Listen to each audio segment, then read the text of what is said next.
Welcome to Wrong Time Watch. My name is Kevin, and today we have the Ginault Silent Service and the Steinhart Ocean 39 Explorer. This is a Namen exclusive. I'll leave a link in the description below, but it looks like these are sold out. I would really like to have the Ocean 39 with the ceramic bezel in applied indices, but this is what I have, so this is what I will compare to the Ginault Silent Service. The Ginault is currently $1,039 prices on $1,039 priced on pre-order. The MSRP for this particular model will be $1,499. You can get it with a no date, which this is, or with date, and then with date with Cyclops. So the price ranges anywhere from $1,039 on pre-order up to, I think it's $1,299, and then at MSRP that would go up to $1,799. So anyway, they both have sapphire crystal. This has the sapphire bezel insert. This one has an aluminum bezel insert, but the other version of this watch, which I'll leave in the description, you can get with the ceramic bezel insert and applied indices. This has printed indices. This is more of a homage to one of the earlier models of the Submariner.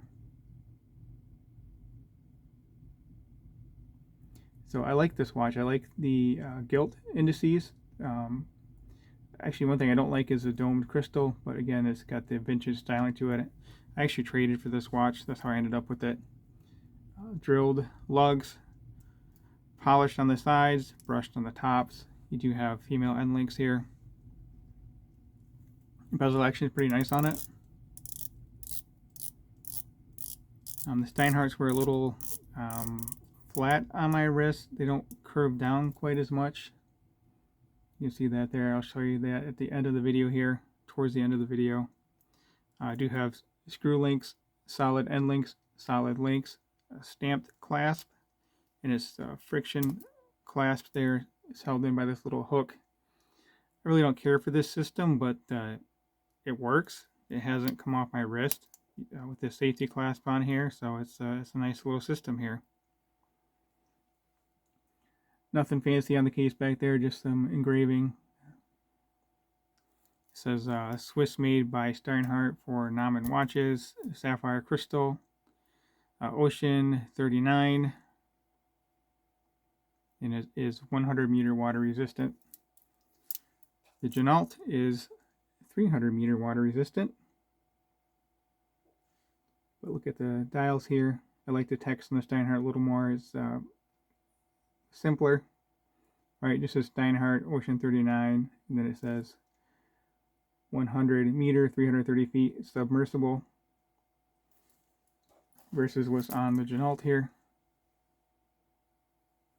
That says Ginault Kinetic Continuous Silent Service 1,000 feet, 300 meter submersible maritime precision chronometer. And down there at 6 o'clock it says hand built in America, which it is. It's assembled at their location. I believe they're in Nevada. I forgot where they're located, but it's in the US somewhere. And they regulate the movement themselves. This is a Sleeta SW200-1 Elabore movement, which is the same movement that's in the Steinhart here, but this one is 6-week regulated, whatever that means. So same thing with this watch, brushed on top, polished on the sides, but this one does have a chamfered edge, which I do like. I really like the look of that. And no crown guards on this.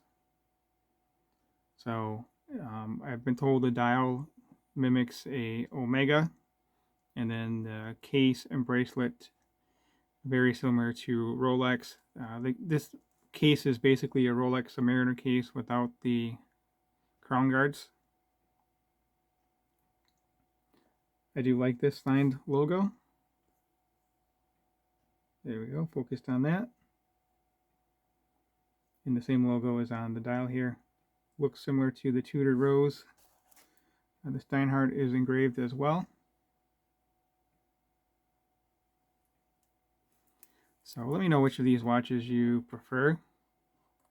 They're both, I would call them both a homage to the Rolex Submariner.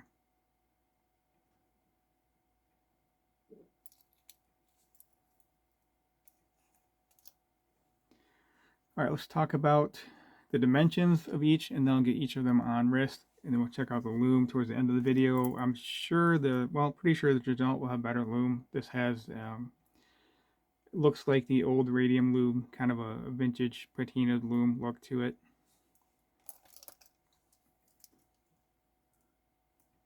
Well, let's talk about the clasp. I didn't go over that. So this has a milled clasp, very similar to the Rolex style.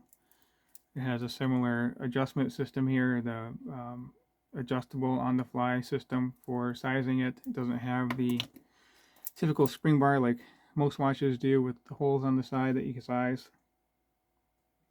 So that's a nice touch.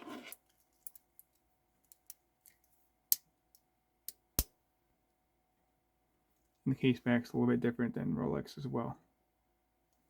So the dimensions, this has male center links. So tip to tip on those male center links, 50.7, 50.7 millimeter. 48 millimeter tip to tip, lug tip to lug tip. 40.7 millimeter bezel diameter. The case itself is 40 millimeters, so the bezel is proud of the case. A little easier to measure that without the crown guards. 12 millimeter thick, so nice and thin. 20 millimeter lug width, and it does taper down nicely to 15.5 millimeter. Then at the clasp we come back out to 17.7 millimeter, and this clasp is 45 millimeters long. And lastly, the weight size for my 6.5 inch wrist, it weighs in at 139 grams. So the Steinhart is a bit of a smaller watch. We have the female end links, so the actual measurement of the lug tip to tip, actually it's not true, it's slightly smaller, but I just measured from here to here. You can see that end length does come out just a little bit. So this measurement is 47.7 millimeter. The bezel diameter is 39. The watch diameter I couldn't quite measure with these crown guards, but the bezel is slightly proud of the case, so it's nice and easy to turn. Again, we do have drilled lugs, which I do appreciate. I really like the drilled lugs.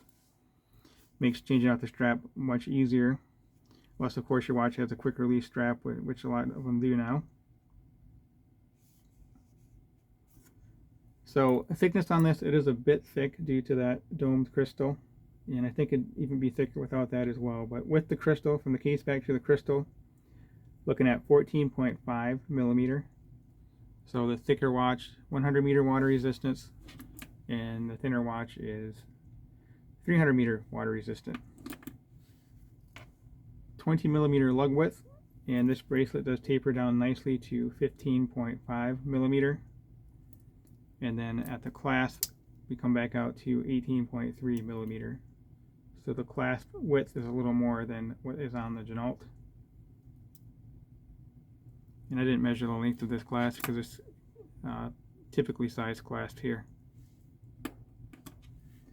The size for my 6.5 inch wrist, it weighs in at 148 grams. So about 10 grams heavier than the other watch, but this one is not as water resistant. I think the regular one is rated to 200, so I'm not sure if they just put 100 on here to be more of a homage to the original. But I'm kind of surprised that it's only rated to 100 meter water resistant. Not that it really matters anyway for about 95% of the population.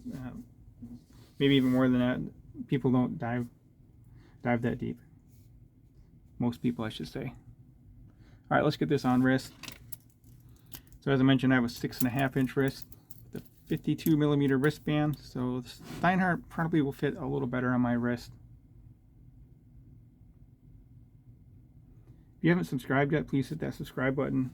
I really appreciate it, and it really does help me out. Let me know which of these watches you prefer. This Steinhart is about half the price. This one is $539. The one with the ceramic bezel and applied indices is about $450 with the conversion from euro to USD. They charge you like 30 euros to ship it, and I think the price of the watch is I don't exactly remember, but I'll leave a link. All in, you're about 450 bucks US dollars. Actually kind of tempted to pick one up when I was researching it, but I need to sell. You know, this one does feel more comfortable on wrist. This feels very similar to my Submariner on wrist. They mimic the bracelet very well, I guess.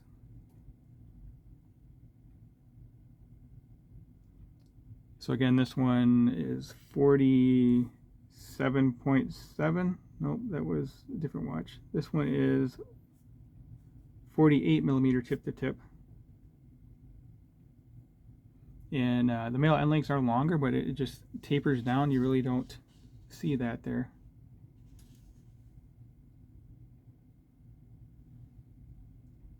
So let me know which watch you prefer. And let me just show these side by side here, or back top to top, however you want to say it. You see the Ginault has, maybe it doesn't really have that much more curvature. Actually, the Steinhart probably has more curvature, doesn't it? So they should wear very similarly on wrist. Just a matter of if you want to pay twice the price for the Ginault, which is a micro brand. Is Steinhart a micro brand? I don't think so. They seem to be a pretty big company. So let's pause the video and check out the lume. So of course we have the Ginault on the left with this loomed bezel insert, which I probably forgot to mention earlier, and Steinhart on the right. As far as which one is brighter by eye, you know, it's hard for me to tell. I would say they're pretty equal. You know, actually, I would say the handset on the Steinhart is brighter, and the lume pip is brighter, but then the indices on the Ginault are brighter. So, not sure why that works, but it must just be the way the lume was applied. So, that will conclude this video. As always, thank you for your time, and thank you for watching.